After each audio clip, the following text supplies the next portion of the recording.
Assalamualaikum warahmatullahi wabarakatuh.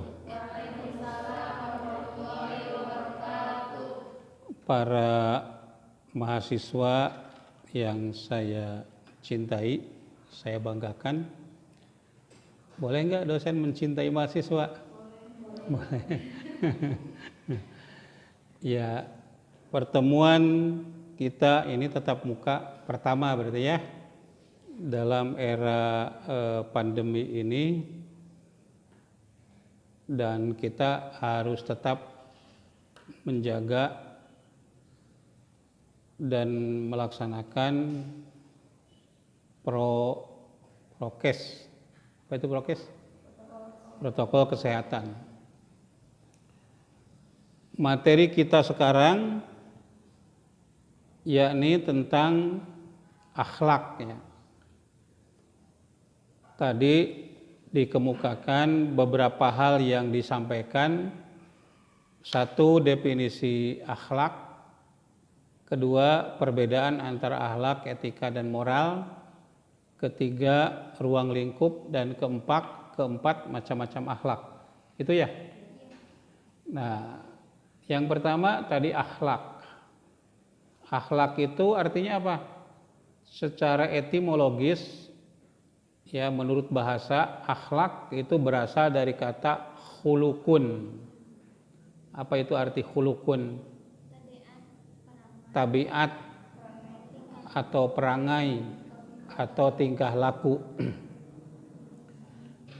Ada mahasiswa yang ada di sini. Tabiatnya berbeda-beda, berarti akhlaknya berbeda-beda. Ya. Misalnya ketika ada dosen yang hadir, ada yang riang gembira, ada yang malah seperti menolak. Kalau dosen tidak hadir, ada yang menyesali karena sudah datang jauh dari kampung. Ini orang kampung, orang kota ini. Para mahasiswa ini. Sudah mengeluarkan ongkos tapi dosennya tidak hadir, dan ada yang hilang ilmu misalnya. Nah, mereka tidak senang dengan kondisi begitu. Tapi ada juga yang malah sorak-sorai, asik dosennya tidak hadir. Ya, ada kan? Berarti tabiat kita itu berbeda-beda. Saya punya anak 3, ya. Anak saya yang pertama, anaknya itu diam, ya. Kalau punya keinginan juga diam begitu ya. Nah, yang disukainya itu kalau minum, kalau makan itu sukanya minum atau makanan yang hangat. Tapi kalau anak saya yang kedua itu sukanya dingin. Nah, lalu anak saya yang ketiga, dingin boleh, hangat juga boleh. Nah, itu berbeda-beda gitu. Dalam memperlakukan orang tua juga berbeda-beda. Padahal dari sumber yang sama, bapaknya sama, ibunya sama, tetapi perangainya itu berbeda. Nah, itulah yang dikatakan akhlak.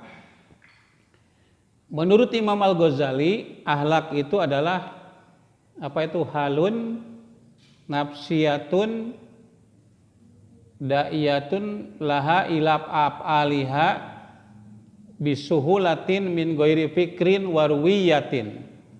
Akhlak adalah kondisi jiwa, tasduru anhal af'alu bisuhulatin, tasduru yang muncul anha dari kondisi jiwa itu, al af'alu perbuatan, ya, bisuhulatin dengan mudah, min ghairi fikrin warwiyatin tanpa berpikir dan tanpa merenung terlebih dahulu gitu.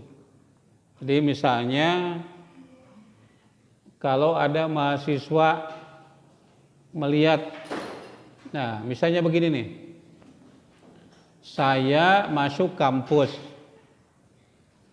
saya itu tidak bisa melihat kan, kalian sudah tahu kan?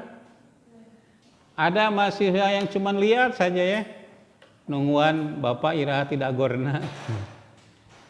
Ada juga yang mahasiswa yang sedang duduk-duduk langsung lari, menggandeng saya, membawa saya naik ke atas. Nah, itu berbeda-beda tanpa dipikir terlebih dahulu. Ya, itu kondisi jiwa. Itu adanya di dalam jiwa ya. Keinginan untuk menolong itu adanya di dalam jiwa.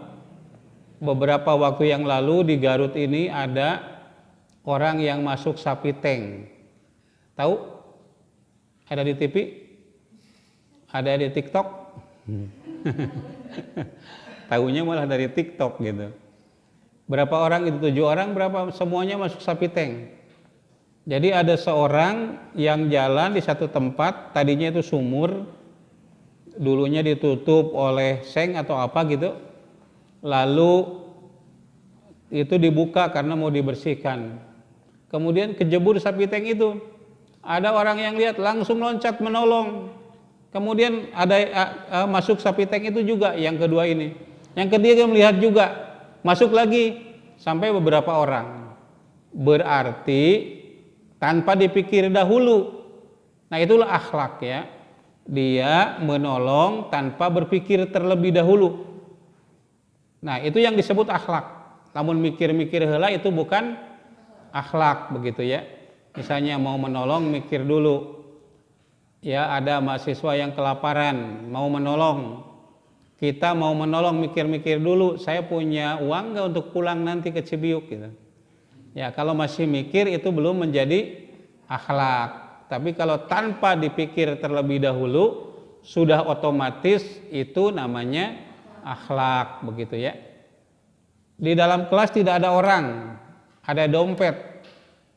Langsung diambil disembunyikan atau langsung diambil dicari orang yang punyanya. Ya, kalau langsung dicari siapa yang punya dompet ini, berarti akhlaknya itu baik. Tapi kalau langsung ada dompet, pokoknya ini ada dompet langsung disembunyikan. Nah, itu akhlak juga, tapi akhlak yang buruk. Jadi akhlak itu otomatis. Ya, perbuatan yang muncul dari apa tadi? Halun nafsiyatun, kondisi jiwa, ya. Perbuatan yang otomatis tanpa dipikir, direnungkan terlebih dahulu, otomatis itu, ya. Tadi saya contoh turun saya dari mobil, mau ke sini kan ada mahasiswa yang melihat aja gitu ya, ada yang langsung lari menjemput saya naik ke ruangan ini. Nah, itu akhlaknya berbeda itu antara dua mahasiswa itu. Nah, itulah yang disebut akhlak. Akhlak yang tertinggi itu ada dimiliki oleh Nabi Muhammad, wa innaka la'ala khuluqin azim. Sesungguhnya Muhammad, engkau itu berada pada akhlak yang agung, akhlak yang mulia begitu. Nabi Muhammad bagaimana tidak dikatakan berakhlak yang azim? Ketika ada seorang ibu, tiba-tiba beliau lepaskan serbannya, kemudian disuruh duduk di atas serban milik beliau itu. Ya, ada orang Yahudi yang sakit, buta, tidak melihat, oleh Nabi tiap hari disuapin. Padahal yang orang Yahudi itu memaki-maki Nabi. Itu sudah otomatis tidak dipertimbangkan apakah ini Yahudi, apakah itu Nasrani, apakah penjahat atau orang baik. Oleh Nabi pasti ditolong. Ini ada beberapa orang di Indonesia ini yang benci kepada Palestina. Padahal Palestina itu lagi diguyur bom ya dari udara oleh Israel. Ada orang yang riang ya, dengan kondisi begitu. Ini berarti akhlaknya itu sangat rendah. Jadi kalau Anda melihat ada orang yang sedang disiksa malah nonton begitu ya, bergembira, ini berarti akhlaknya itu sangat rendah gitu. Nah, begitu saudara sekalian, itu yang pertama ya. Kemudian yang kedua yang disampaikan tadi oleh penyaji, ya tadi siapa penyajinya? Nurul. Dari mana Nurul? Dari Karang Pawitan. Yang kedua mutiara dari Cibiuk. Ciri khas Cibiuk sambal Cibiuk. Sok mawa sambal ka dieu. Ciri khas Karang Pawitan apa? Tidak punya cimol bojot. Ya, jadi di Garut ini ada makanan tradisional yang terkenal dari Bojo, dari apa? Karang Pawitan, namanya cimol bojot. Bagi Anda yang pergi ke Garut dari Bandung, dari Jakarta, ya belum sempurna kalau belum makan cimol bojot. Ya, cimol bojot ya. Cibiuk, wah, ini Cibiuk.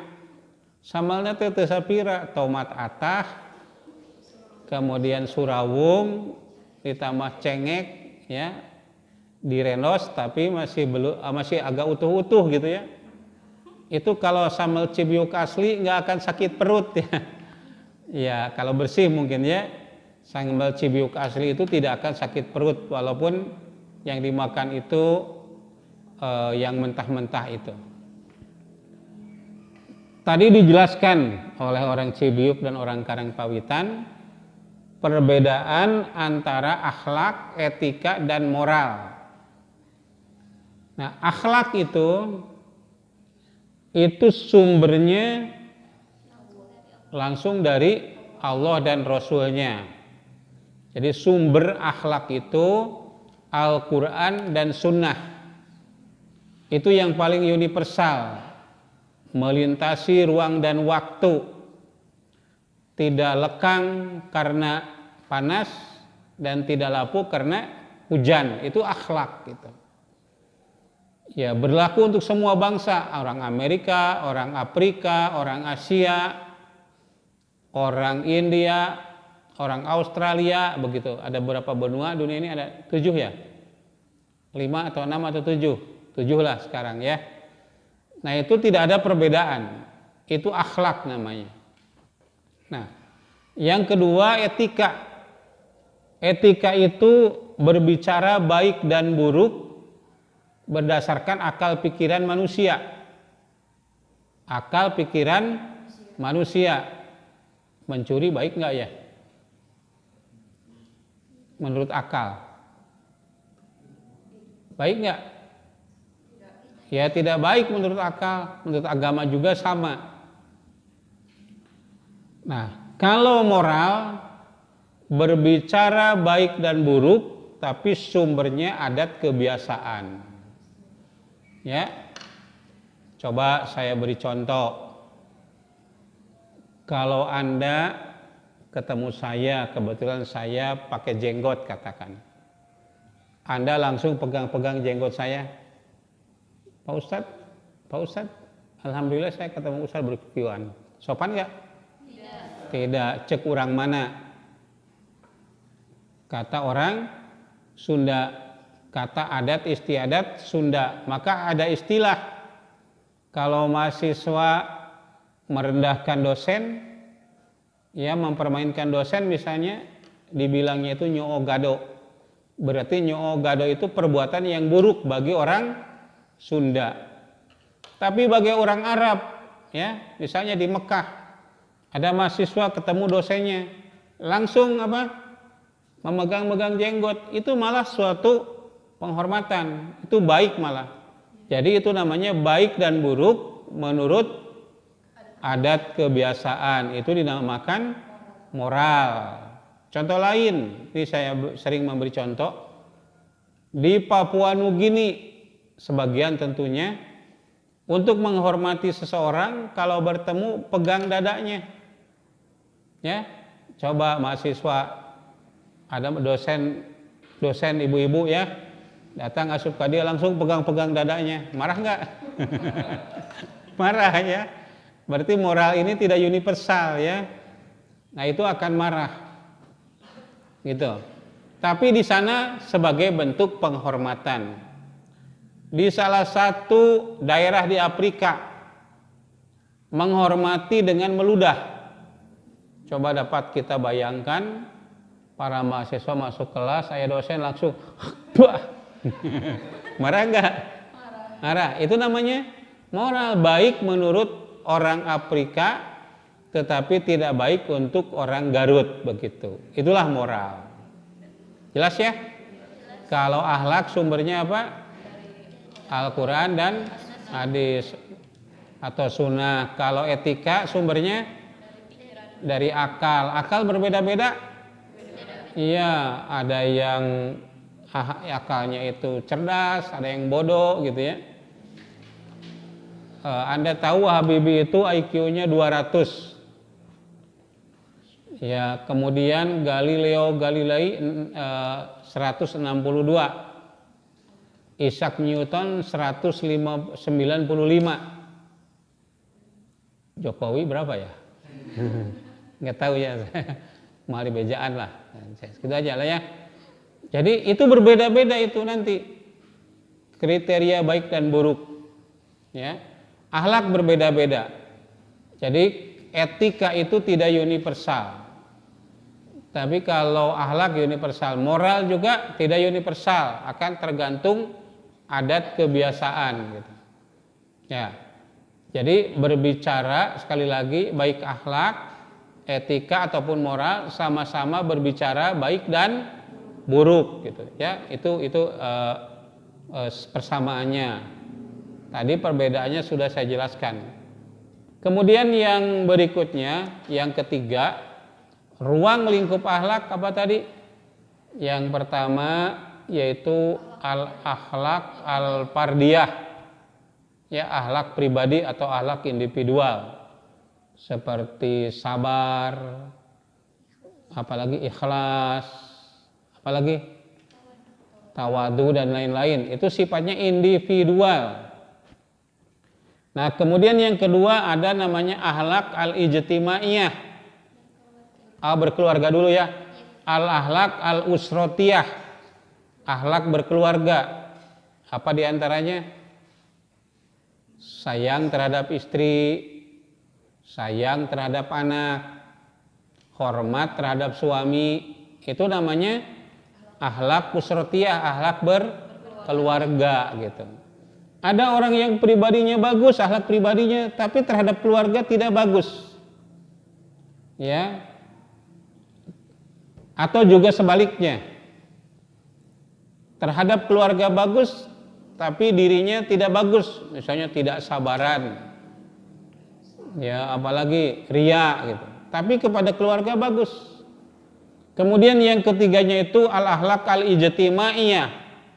Artinya akhlak bermasyarakat, seperti tolong menolong, adil, kebersamaan dan seterusnya. Itu namanya al-akhlak al-ijtimaiyah, akhlak bermasyarakat. Kemudian akhlak dualiyah atau ad-dauliyah, akhlak bernegara, akhlak pemimpin terhadap rakyatnya. Ya, dalam kampanye orang Islam dirangkul, tapi setelah menang Islam radikalkan. Nah, itu akhlaknya tidak bagus. Ulama pada waktu kampanye dirangkul, tapi setelah menjadi pemimpin ulama dikriminalitaskan, misalnya begitu ya. Kalau ada nggak yang gitu? Ada. Di mana? Di Indonesia, bukan di Mesir sana. Ya, ada yang begitu, berarti akhlak bernegaranya tidak bagus. Ada rakyat juga mencela kepada pemimpinnya. Dalam hadis dikatakan, man ahana sultan ahanahullahu yaumal qiyamah. Barang siapa yang menghinakan sultan atau pemimpin, maka dia akan dihinakan oleh Allah nanti pada hari kiamat. Jadi jangan dihina tuh presiden, gubernur, bupati, jangan. Kalau mengkritik boleh, tapi kalau menghina tidak boleh. Ya, pulang kampung boleh, kalau mudik tidak boleh. Ya, jadi tidak boleh itu menghina pimpinan kita, baik itu presiden, gubernur, wali kota, bupati, camat, kades, lurah atau RW sampai kepada RT. Nah, itu tidak boleh kita menghina. Itu akan direndahkan oleh Allah nanti pada hari kiamat, ya. Makanya ada sebagian umat Islam yang tidak bolehkan demo. Jadi sepanjang ajaran Islam bisa dilaksanakan tidak diganggu, Anda sholat tidak diganggu, Anda puasa tidak diganggu. Ya, itu tidak boleh menentang kepada pemimpin yang sah itu. Tapi kalau Anda melihat ibadah-ibadah kita sudah mulai terganggu, nah itu boleh umat Islam melakukan unjuk rasa. Unjuk rasa atau unjuk gigi? Ya, kalau yang punya gigi emas palsu, unjuk gigi dong. Ya, ngomongnya dicengir-cengir supaya apa? Kelihatan giginya gitu. Ya, kalau ustadz pakai gelang banyak, bapak-bapak, ibu-ibu sampai gini ya. Karena saya pernah datang ke sebuah rumah, ini mohon maaf ya. Saya diundang oleh seorang yang sangat kaya. Itu gelangnya sampai di sini nih, beberapa gitu ya, sampai sini nih. Ya. Sampai sini. Padahal tidak harus memperlihatkan juga, kita sudah tahu dia itu kaya gitu. Ya, jadi ini untuk Anda jangan sampai ya punya toko emas maju. Ya. Emasnya dibawa-bawa itu. Ya. Ini antingnya gede gitu ya. Gelangnya padahal pakai jilbab, begitu disimpannya di luar. Ya. Iya, eta mah orang kaya zaman baheula ya. Betul nggak? Kalau orang kaya sekarang itu adanya di mana? Di ATM, bukan di kalung yang besar-besar di sini.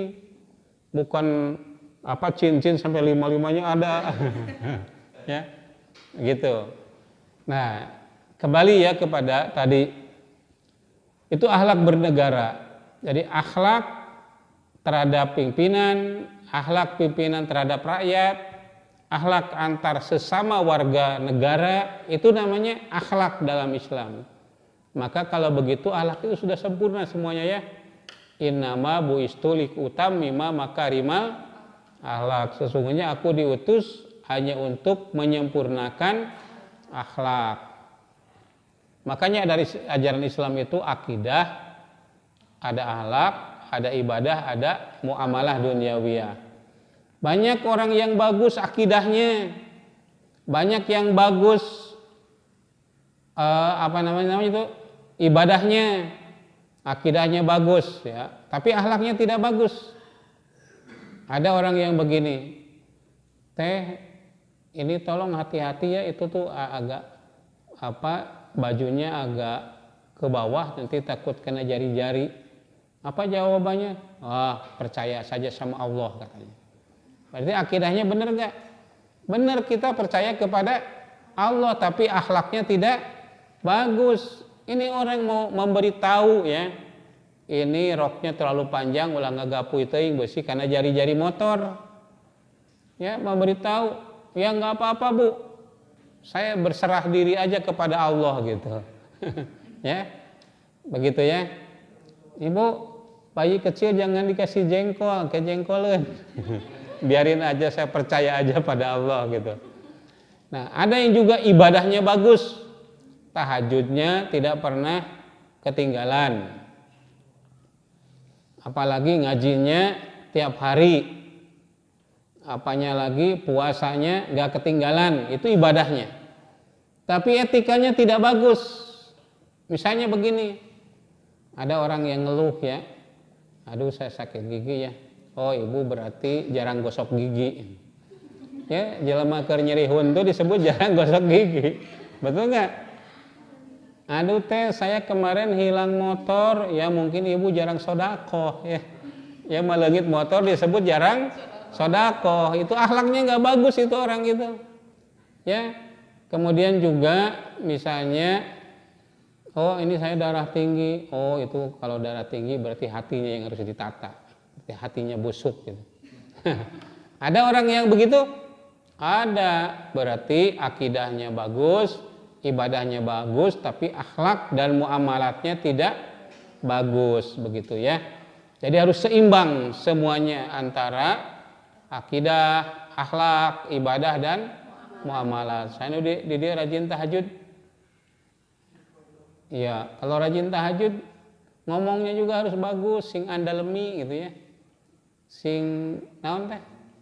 Sopan santun begitu. Jangan sampai jauh antara ibadah dengan akhlak. Jauh berbeda. Nah, itulah tadi ruang lingkup akhlak. Dan yang terakhir tadi disebutkan macam-macam akhlak. Ada akhlakul madmumah dan ada akhlakul karimah, mahmudah ya. Ada yang akhlak tercela, ada akhlak yang bagus. Disebut akhlak juga. Orang ini tidak berakhlak, kata siapa? Berakhlak juga, tapi akhlaknya yang jelek. Tapi orang mengatakan tidak berakhlak gitu. Padahal dia juga berakhlak, tapi akhlaknya buruk gitu. Nah, itulah saudara sekalian mengenai akhlak pada pertemuan ini. Waktunya udah habis belum? Sok, silakan ada yang mau bertanya. Bukan kepada saya, tetapi ke orang Cibiuk sama orang ini nih, Karangpawitan. Silakan. Ya, siapa namanya? Aida. Oh, ingetnya Aida kan waktu itu ke Ciparinya. Belajarnya di Cipari, berarti hafiz ya. Hafizah ya. Kan ya hafiz 2 surat gitu naon. Anas dan Al-Falaq. Silakan. Aida. Akhlak itu dari Allah Subhanahu wa taala. Terus mengapa ada akhlak tercela? Akhlak itu dari Allah. Kenapa kemudian ada akhlak tercela? Karena kan yang datang dari Allah insya Allah semuanya baik. Kenapa ada akhlak buruk? Ya, silahkan. Kenapa katanya akhlak itu dari Allah? Tapi ada akhlak yang tercela dan ada akhlak yang buruk, baik ya. Ada yang baik, ada yang buruk. Kenapa? Bukankah semua yang datang dari Allah itu baik semuanya? Ada? Aida ya, masih ada pertanyaannya Aida? Dah ya, Aida. Terus bisa jawab?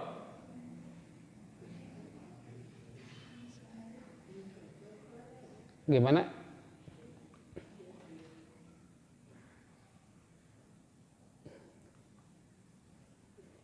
Ada?